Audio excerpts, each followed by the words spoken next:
kadang-kadang mereka bingung siapa diri mereka, kadang-kadang mereka juga, "Frater, ini jalan panggilan gua bukan ya?" Lah, kok nanya saya gitu? Kok nanya Jadi Frater gitu? pertanyaan who am I itu Who am masih I? relevan ya. Sangat kuat Padahal dalam udah di diri era mereka. milenial ya. Era Tinggal milenial. browsing doang padahal ya. Who am I nggak Tambah bisa. bingung Romo, pas browsing tambah bingung mereka. Karena lain Pilihannya ya. makin banyak kan, mereka, wah siapa diriku yang sebenarnya gitu. Mari kita duduk dan berkumpul di sini, hilangkan duka lara dan beban di hati, mendengarkan renungan yang menginspirasi. Pojok Iman.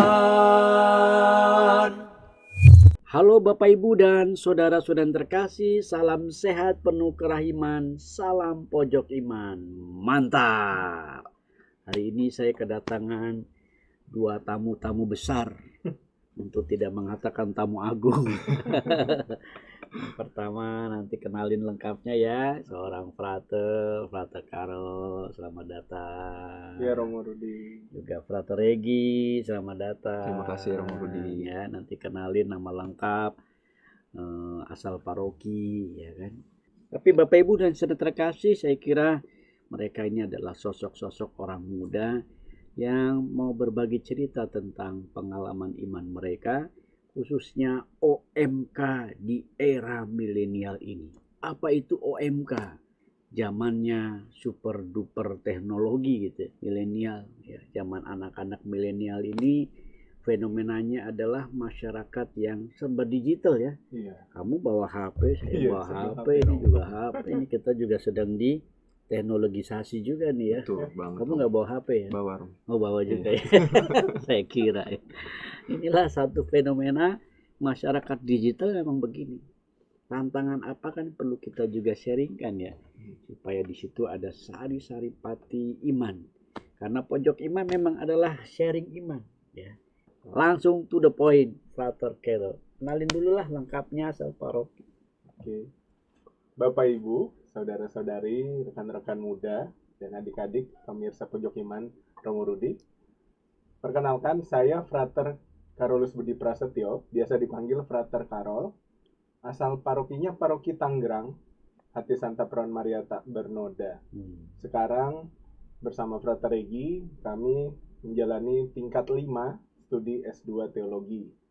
Tahun lalu, saya diutus seminari menjalani tahun orientasi pastoral di Paroki Alam Sutra, Gereja Santo Laurentius. Terima kasih Frater Carol. Lanjut. Oke, Romo Rudi, terima kasih kesempatannya. Ya, Bapak Ibu, saudari-saudara yang terkasih, orang muda, adik-adik semua. Salam kenal, nama saya Frater Reginald Muzeta Januardi. Saya biasa dipanggil Frater Regi. Saya berasal dari Paroki Bekasi, Santo Arnoldus Jansen.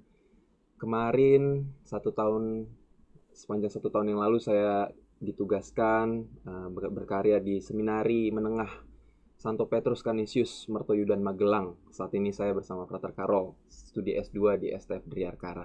Begitu Romo. Langsung kita to the point aja ya, bicara tentang milenial, era di mana emang zaman kita adalah zaman yang udah digital lah ya kan.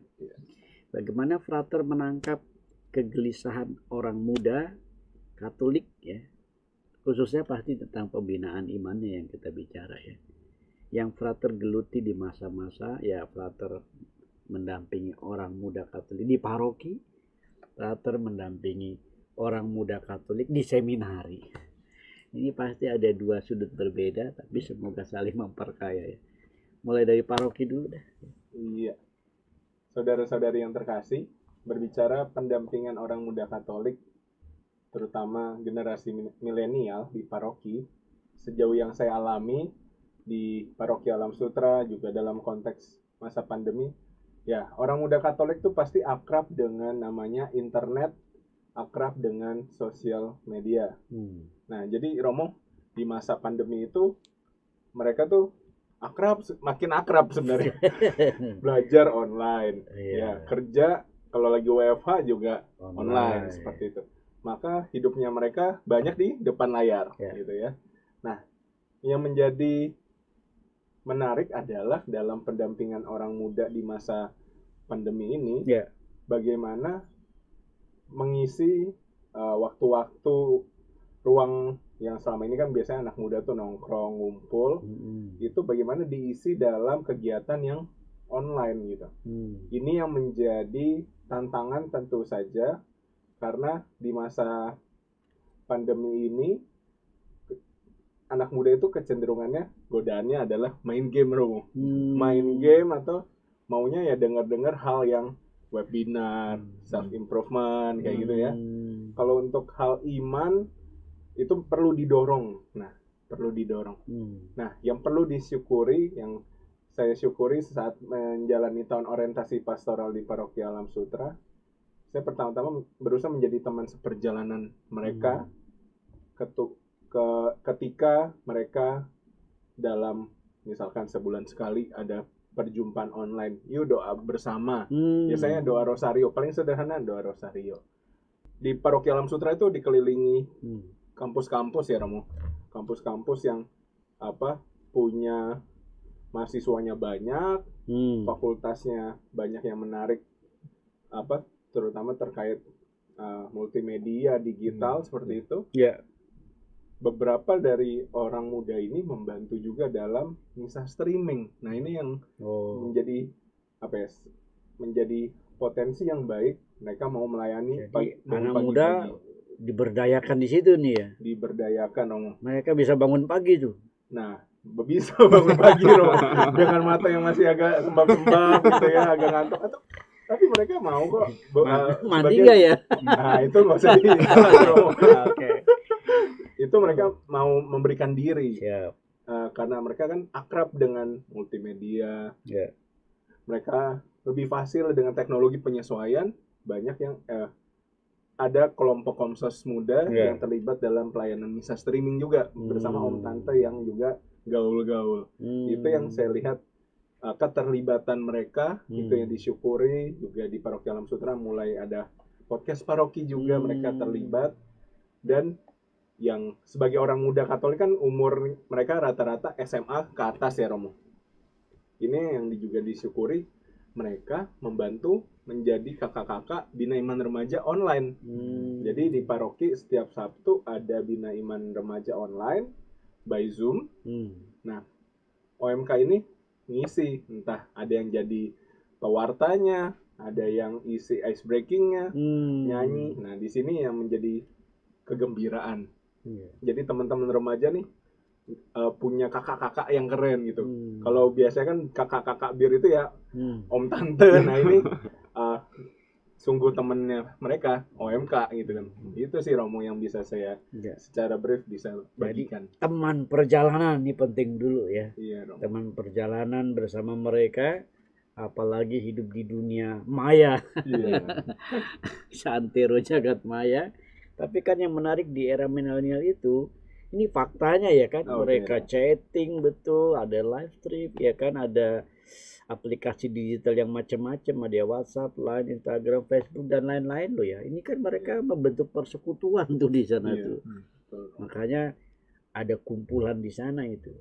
Frater bagus ya, memberdayakan mereka lewat catatan-catatan yang sifatnya melibatkan mereka dari segi-segi kreatif, memasukkan unsur iman dari mulai doa tuh ya, sampai kegiatan pelayanan peribadahan luar biasa. Teman perjalanan. Thank you, Frater. Kalau yang alam seminari gimana? Alam seminari. Tadi kan kalau Frater Karol Alam Sutra ya. Ya, Alam Sutra ya. Ini alam kalau seminari, saya di Alam Seminari, Seminari Mertoyudan, Magelang. Yang sangat menarik itu, Romo, ketika saya top di sana selama 1 tahun, semester pertama para seminaris hadir di seminari, lalu semester keduanya para seminaris online gitu ya. Pelajaran jarak jauh, PJJ dan juga formatio jarak jauh. Yang sangat menarik adalah anak-anak milenial, terutama umuran SMA ya, karena para seminaris lulus SMP dan juga lulus SMA, umuran sekitar 15 sampai 19 tahun begitu. Anak-anak muda ini punya ciri khas berani, terbuka gitu ya, dan mereka punya ide-ide kreatif. Benar juga mereka sangat dekat dengan teknologi, namun di seminari itu mereka diajarkan bagaimana untuk membatasi diri, untuk belajar tidak terlalu lekat, tidak terlalu dekat dengan teknologi gitu.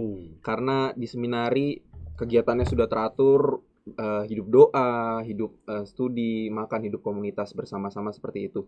Nah, saya itu sangat gembiranya bersama mereka menjadi teman seperjalanan mereka yang sama seperti Frater Karol. Saya berusaha untuk menjadi teman seperjalanan untuk mereka, teman ngobrol mereka ketika mereka ingin curhat, ketika mereka bingung akan panggilan hidup mereka, akan panggilan mereka di jalan seminari. Saya berusaha mendengarkan mereka dan juga cerita-cerita, sharing-sharing bagaimana perjalanan saya, bagaimana saya menjalani panggilan mulai dari seminari menengah sampai tugas topper di sana juga sampai saat ini gitu. Itu yang menjadi kegembiraan bagi saya, bagaimana mereka itu pribadi-pribadi yang benar-benar unik, juga apa ya Rong, berani nyablak juga kadang-kadang. Kadang-kadang mereka itu ya udah entah sama Romo bahkan entah sama Frater, mereka menjadi diri mereka sendiri, otentik. Mereka adalah diri-diri yang otentik. Itu yang perlu disyukuri dan sekaligus juga perlu diarahkan. Dan meskipun saya sebagai teman, ketika mereka udah terlalu keluar dari aturan-aturan atau tindakan-tindakan mereka mulai aneh-aneh, ketika saya sudah memberikan tanda atau peringatan entah dengan gerakan, entah dengan ucapan gitu, mereka langsung tahu, oh Frater Regi udah melarang gitu. Itu yang menjadi apa ya, perlu juga mereka diarahkan gitu. Lalu ketika online itu Romo, selama online salah satu metode saya adalah juga chatting bersama mereka, menanyakan kabar, WhatsAppan, entah video call dengan mereka masing-masing, atau juga saya sempatkan beberapa kali main game bersama mereka. Untuk kemudian ketika main game itu, ayo tugas-tugasnya Romo Gun udah dikerjain apa belum? Tugas-tugasnya dari Frater udah dikerjain apa belum gitu. Jadi sembari main game seru gitu ya. Biasanya ngobrol-ngobrol asik gitu ya Romo. Sambil main game nih. Sambil main game nih. Mabar ya. Mabar PUBG gitu kan. Istilahnya mabar ya? Mabar. Main bareng. Oh, main bareng. Mabar PUBG atau main yang lain. Ayo udah pada doa belum gitu. Sambil saya ingetin gitu supaya tetap mereka meskipun di rumah tetap sadar hidup doanya, hidup studinya dan lain sebagainya Romo. Itu sih Romo. Wah, jadi fraternya doyan mabar juga nih. Untuk menjemput bola Romo. Menjemput bola ya. Bola. Mantap ya. Kalau boleh setelah kita menjadi teman perjalanan, masalah anak muda itu apa sih yang seringkali menjadi ya momok mereka atau apa yang pernah tertangkap ketika berhadapan dengan persoalan mereka? Ya para seminaris ya Romo ya, momoknya mereka itu melihat teman-teman mereka di luar ketika offline ya Romo, ketika mereka hadir di seminari. Frater, kenapa sih kok nggak boleh pakai teknologi? Kenapa sih nggak boleh pakai HP dan lain sebagainya itu ya? Ada apa namanya, kecemburuan seperti itu Romo. Mereka cemburu. Lalu saya bilang, lah di sini kita punya banyak teman, kita punya lapangan yang luas gitu. Di Mertoyudan ada lapangan bola, ada lapangan bulu tangkis, lapangan basket. Yuk kita pakai alat sarana-sarana yang ada, kita hidup bersama di sini, teman-teman banyak, Romo Frater juga banyak, bisa menjadi teman ngobrol juga gitu. Ini kita selain juga ada teknologi meskipun terbatas, tapi kita bagaimana menghidupi hidup bersama secara langsung. Membangun hidup sosial yang nyata dalam kehidupan sehari-hari. Entah itu di kelas, entah itu saat bimbingan rohani, entah itu saat ngobrol-ngobrol santai dengan Frater atau Romo gitu Rom. Dan juga identitas diri Rom, pencarian identitas diri, apalagi mereka masih SMA. Kadang-kadang mereka bingung siapa diri mereka, kadang-kadang mereka juga, Frater ini jalan panggilan gua bukan ya? Lah kok nanya saya gitu, kok nanya Frater gitu. Pertanyaan who am I itu masih relevan ya. Sangat kuat padahal dalam diri di era milenial ya. Era milenial. Browsing doang padahal ya. Who am I nggak tambah bisa. Bingung Romo pas browsing, tambah bingung mereka. Karena pilihannya ya. Makin banyak kan mereka. Wah siapa diri aku yang sebenarnya gitu. Oke, well, thank you. Ya, kalau dari sisi paroki, ini seminari nih. Alam seminari ini alam sutra. Ini mungkin dalam konteks paroki alam sutra ya. Paroki. Kalau saya melihat yang menjadi tantangan adalah motivasinya untuk ke gereja dulu sebelum pandemi itu memang kurang, ini semakin terlegitimasi gitu. Tinggal bangun, gak usah setengah jam sebelum misa aja itu udah mepet gitu ya. Tinggal 5 menit sebelum misa gitu bangun, buka mata, cuci muka gitu, langsung depan layar gitu kan. Nah itu yang menjadi bagi saya, coba melihat itu menjadi tantangan dalam hal iman, zona nyaman. Problem mereka apa? Pertanyaan mereka yang Father tangkap apa ya sebagai kegelisahan mereka? Kegelisahan mereka itu dengan adanya sosial media, sama seperti yang Regi tadi kan, pertanyaan UMI-nya itu juga muncul lah. Misalkan apa ada rasa insecure-nya, pengalaman-pengalaman entah di rumah, entah waktu di sekolah yang kurang baik, yang membuat dia merasa ragu gitu, mencari eksistensi diri juga, seperti itu. Juga bagaimana dalam situasi pandemi, sekolah, kerja itu banyak beban. Itu mereka kata-kata yang sering muncul burnout gitu. Burnout. Gue lagi burnout nih. Kayak habis gitu, semangatnya, apinya itu udah mau redup. Nah, itu yang menjadi tantangan gitu. Yang bisa saya sampaikan ya waktu itu ya, ayo kita berdoa bersama, atau kalau emang rasa-rasa berdoa rosario pun sulit, coba hening deh. Nah, anak muda salah satunya ya sulit untuk hening gitu. Menemukan waktu teduh, hening itu menjadi tantangan. Iya.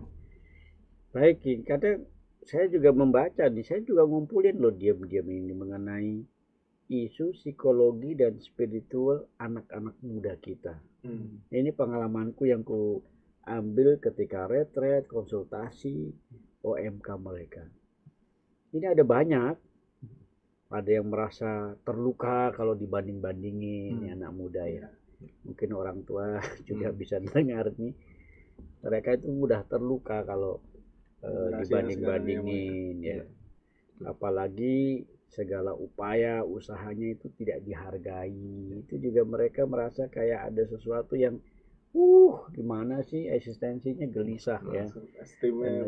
Underestimate dan lalu menjadi cari sesuatu yang bikin ambiar, sensasional, atau terlalu ada tuntutan-tuntutan. Ini yang saya rekam ya. Dan dalam catatan itu ada yang juga merasa di sini yang paling menarik itu dunia internet digital itu membuat orang muda ini menjadi segala-galanya. Ini saya catat loh faktanya ya. Sehingga bagi saya, wadaw, OMK ini emang teman perjalanan mereka juga yang seringkali dikit-dikit HP, bangun tidur HP. Dulu bangun tidur ku terus mandi, tidak lupa menggosok gigi gitu ya. Sekarang kan bangun tidur ku pegang HP, tidak lupa menchatting pesan. Setelah bisa dilanjutin ya. Ini emang era-era milenial. Tapi terobosan iman ada nggak menurut Father dari mereka? Nah sekarang kita sebagai teman perjalanan. Terobosan dari mereka ya Romo. Yang bisa kita pancing dari mereka adalah ketika mereka menggunakan media sosial mereka gitu ya Romo. Entah dalam Instagram ataupun TikTok dan lain sebagainya macamnya itu. Kita bisa minimal para seminaris gitu diajak untuk entah diberikan tugas, entah dipancing gitu untuk mewartakan apa sih nilai-nilai misalnya dalam bacaan Injil atau dalam tugas agama gitu Romo, untuk mewartakan kegembiraan, untuk mewartakan kabar baik itu. Itu sih Romo, sehingga teman-teman mereka juga bisa lihat, teman-teman mereka yang di era milenial yang bukan di seminari juga bisa lihat bagaimana kehidupan para seminaris ini, bagaimana Kristus itu mereka alami, Kristus itu mereka hidupi, sehingga pewartaan itu tidak berhenti pada para seminaris aja, tapi bisa juga dialami oleh para penduduk dunia digital. Dunia maya ini ya. Jadi mengundang mereka untuk melibatkan diri, berekspresi, berkarya, merekam itu dalam potret perjalanan apapun gitu ya. Untuk di browsing gitu ya. Dan itu jadi kesaksian juga ya. Bisa juga melibatkan mereka untuk mm, terlibat dalam pewartaan kekinian. Pewartaan Ini istilah saya. milenial. Milenial. Kalau Frater Carol, Iya. Setelah saya jalani waktu di Paroki Alam Sutra, mungkin poin yang tadi perwataan itu juga ya. Misalkan dari seksi kepemudaan di OMK Santo Laurentius gitu ya, bikin konten-konten terkait misalkan lagi hari raya, kayak hari ini peringatan wajib Santo Agustinus. Siapa itu Santo Agustinus? Itu mungkin sebagai konten iman. Tapi saya sebelum ngomong yang jauh-jauh rohani, kalau saya waktu di Paroki Alam Sutra, bagaimana mereka terlibat, mereka kembali ke gereja itu seperti apa? Nah, caranya seperti apa? Saya mengajak mereka terlibat. Ini kan misa offline itu di paroki-paroki kan pasti ada namanya sebutan tim gugus kendali nih Romo nih. Salah satu anggota bagiannya di dalamnya ada tim lapangan. Tim lapangan ini yang memastikan protokol kesehatan dijaga gitu. Nah, ada juga itu ya. Nah, ada Romo. Saya mendorong nih OMK, ayo butuh OMK bantuin, yang bantu scan barcode-nya, bantu melihat, memberikan arahan. Tujuannya apa? Biar mereka pertama-tama kembali ke gereja, punya feel lagi nih, kembali ke gereja gitu Romo. Terlibat di dalam dan mereka pernah pelaksanaan. ngomong juga gitu nggak? Udah kangen nih sama gereja nih Frat gitu. Banyak yang kangen, tapi ya ini tantangan ya Mo. Ada yang seneng sih. nyaman. Ini kalau saya lihat periodenya dibagi dua ya Mo.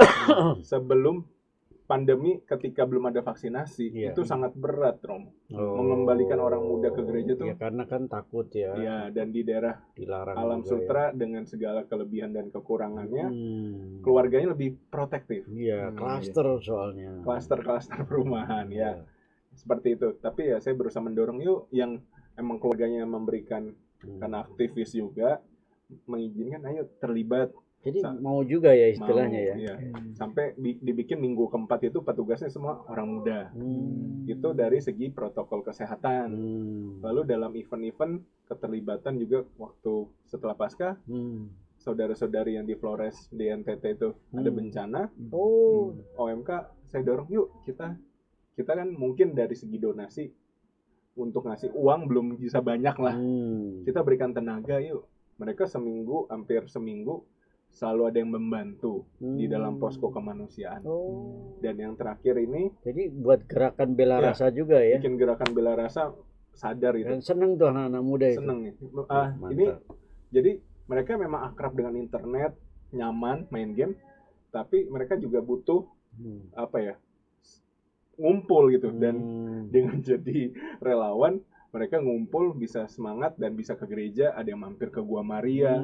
Dan terakhir ya itu kemarin paroki bikin vaksinasi Romo. OMK terlibat baik yang nakes tenaga kesehatan, anak-anak FK maupun yang umum biasanya bantu jadi admin. Nah, itu mereka banyak dan bersukacita juga gitu. Walaupun ada tanggung jawab input dan sebagainya, mereka menikmati bisa ngumpul, bisa ketemu teman baru. Nah, di situ pintu masuk mereka kembali ke gereja, mereka bisa mampir ke Gua Maria seperti itu berdoa. Itu sih Romo. Karya sentra itu ya, jadi sentra vaksinasi itu ya. Dan itu malah tenaganya anak muda semua ya. Iya, banyak yang bisa berjalan ya. Iya. Berapa hari padahal tuh ya? Ada yang membantu di Polsek, ada yang bantu di 2 sekolah. Jadi OMK ini bantu di sekolah Laurencia. Ada ya. Ada juga di sekolah Tarakanita Gading Serpong. Seperti 2 itu ya. Iya. Punya 2 station gitu ya. Karena melihat ini ada tenaganya, semangatnya, diminta bantuan juga gitu Romo. Wah, itu udah syukur minta ampun tuh ya. Gitu. Mau terlibat, dan ternyata OMK di era milenial bisa terlibat. Baik secara visual maupun langsung terjun ya. Dalam catatan ini. Wah, keren, berarti membanggakan ya. Frater, tanpa sadar kita udah kebanyakan ngobrol. juga ya, anak-anak muda ini perlu juga ya kita urai dari kerinduan-kerinduan mereka bahwa orang muda bukan foya-foya. Orang muda di era digital ini malah makin terlibat dalam bela rasa, dalam vaksinasi, dalam kerinduan mereka juga untuk dekat dengan Tuhan. Kendati ini paroki, ini seminari ya. Atau mau ada pesan untuk orang muda? Untuk para orang muda, terkhususnya para seminaris di masa yang tidak mudah ini online ya, teman-teman, semoga bisa tetap semangat, bisa tetap bergembira, saling menguatkan satu sama lain dalam angkatan, entah juga antara angkatan, bisa juga minta peneguhan ataupun ngobrol-ngobrol juga dengan romo atau frater pembimbingnya, sehingga teman-teman juga bisa terus mampu semangat panggilannya yang meredup dan juga memang tidak mudah di masa online ini, bisa tetap terjaga lah. Meskipun kecil nyalanya tetap teruslah bernyala. Terima kasih. Yang kecil bisa menjadi besar. Amin. Ya. Kalau aku Tetap kecil bisa. tetap kecil. Kalau Frater Kara? Iya, kalau saya pertama-tama mungkin karena Romo kan mau akan bertugas nih di Paroki Alam Sutra gitu ya. Kalau saya melihat berbicara pendampingan orang muda, pertama-tama bagi para pendamping OMK, juga Bapak Ibu Dewan Paroki, para Romo gitu, sejauh dalam sharing-sharing bersama mereka tuh berharap mereka didengarkan. Kemampuan mendengarkan dari yang senior itu perlu agar mereka merasa dihargai, diterima bahwa ini gereja adalah rumah gitu ya, rumah mereka juga. Lalu dengan didengarkan, harapannya mereka bisa memberikan talenta seperti yang bacaan Injil ya pada hari ini, bagaimana orang muda gitu ya melihat gereja jangan melihat sebagai bangunan atau institusi, lihatlah ini sebagai rumah. Maka kalau kita menyadari ini rumah kita, perlu kita jaga, perlu kita rawat. Orang muda jangan lupa untuk memberikan apa yang bisa aku berikan agar gerejaku ini bisa berkembang menjadi lebih baik. Dengan segala dinamikanya, pasti ada suka dukanya, tetaplah melihat ini apa yang bisa aku berikan, karena yakin Tuhan sudah senantiasa menyertai. Amin ya. Amin. Mantap nih ya. Mantap jiwa. Selamat belajar teologi ya. Siap. Baik saudara-saudara terkasih, inilah sharing bagaimana kesan pesan ya frater-frater kita yang orang muda juga menjadi pendamping orang-orang muda di era milenial ini, dan kesaksiannya luar biasa. Makasih frater ya. Terima kasih Romo. Saudara-saudara terkasih, itulah Pojok Iman yang menghadirkan tema yang mungkin bisa menyapa orang-orang muda kita. Akhirnya. Cakep ya frater. Akhirnya. Makan ketupat, minumnya jus. Cakep. Tetap semangat melayani Yesus. Mantap. Mantap. Thanks for watching guys. Pojok Iman. Pojok Iman.